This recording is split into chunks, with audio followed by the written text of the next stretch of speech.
Hey everyone, you ever noticed that all the established media, or even some of the up and coming that we thought were going to be alternative voices, but obviously big money, corporation, government funding, all this bullshit circumvented a lot of these outlets, and now they've just become part and parcel of the establishment media. They just go with the flow now, right? Wherever the dollars are.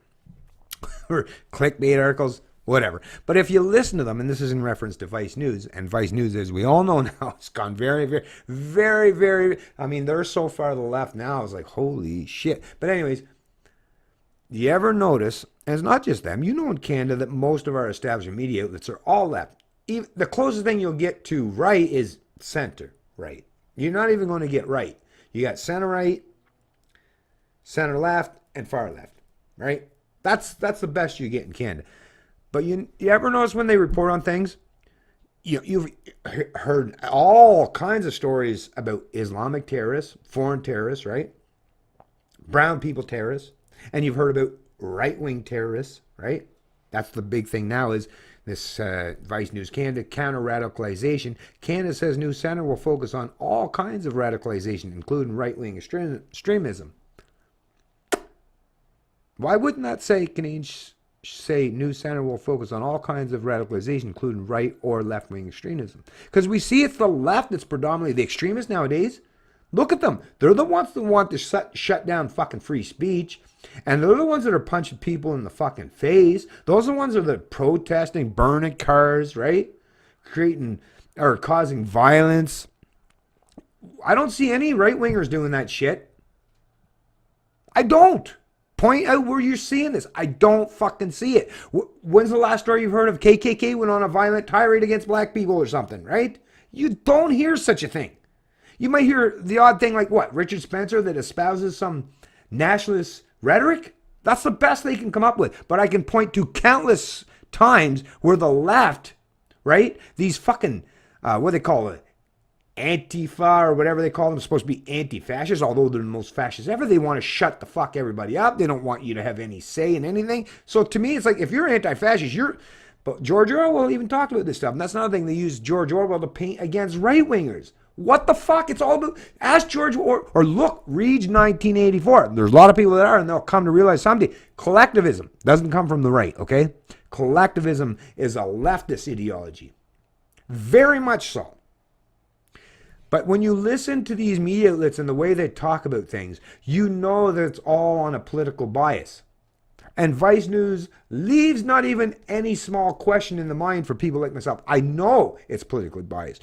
But when you constantly talk about right-wing extremism, is there really, if you talk about what they're saying is, and I'm not for right-wing extremism. There are such things as right-wing extremists, but you're not seeing, are you seeing rampant right-wing extremism? And if you are, in my video when I post this up, if you fuckers that believe this actually does exist, point to articles, videos showing this rampant right-wing nationalism, violence, and all. Show me it, right? Why we should all be scared of the right-wingers that the media is putting forth.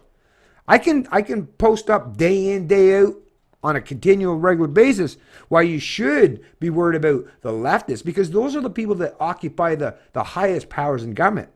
Those are the ones that are in the media and occupy the highest ranks of government and crony corporatists, right?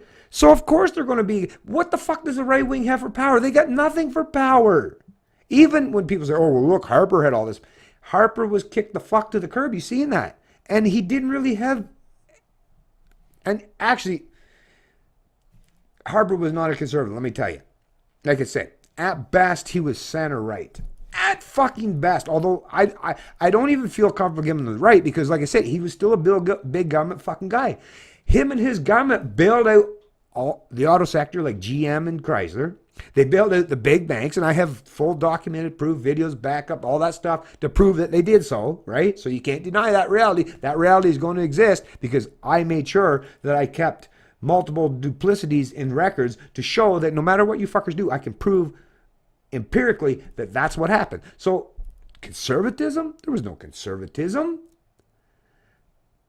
they reinvented, tweaked their moniker from progressive conservative, which, think of it, progressive conservative, oxymoron, right? But they call the Reform Party, and they called Harper conservative. So once again, it was strongman ideologically driven, but it was socialist, fascist. It had a socialist fascist bent, which, like I say, is just one big mixed match of the same pile of shit. Collectivism. So when you see these articles that are constantly being reported and propagated by the media in Canada that's pointing towards right-wingers, you know that it's because they look at those people as being their enemies, the ones they have to silence, the voices they have to squish. I'm not asking you to pick any side politically. I sure as fuck don't. I'm at the stage now where I'm so apolitical, but I realized everyone else is political, so I have to delve back into this realm. I wish I never had to, because sometimes it's hard to even not throw up when I have to deal with it. But I realize that people are very much political, so you're forcing me back into playing these fucking games. But I will at least point out that why is there never anything coming out of the media talking about these leftists, these collectivists that are the ones that, not just out on the streets, not just the ones that are, causing harm and destruction and devastation out on the streets. I mean, the people that occupy the positions of government that are, actively having real, genuine control over many people's lives and causing hardships to those that they see as their opponents politically. This is a very real form of terrorism, people. And I hate to use that word, but that's just real. Look up what the fucking word terrorism means and tell me they're not using it. The left are not using terrorism as a means to an end. Political terrorism is very real in Canada. Doesn't mean we're all blowing each other up, right? There's many different forms of terrorism. Doesn't mean you have to fucking strap a bomb to yourself. There's many ways that you can silence and squish your opponent's voices. And the left is very well and adept at doing so because they've been doing it for so long. They're well versed in the art of silencing opposition. That's the truth of the matter, folks. Get on board and get to realizing this truth and start talking about and speaking out against it. It's Canadian Libertarian, and I love liberty.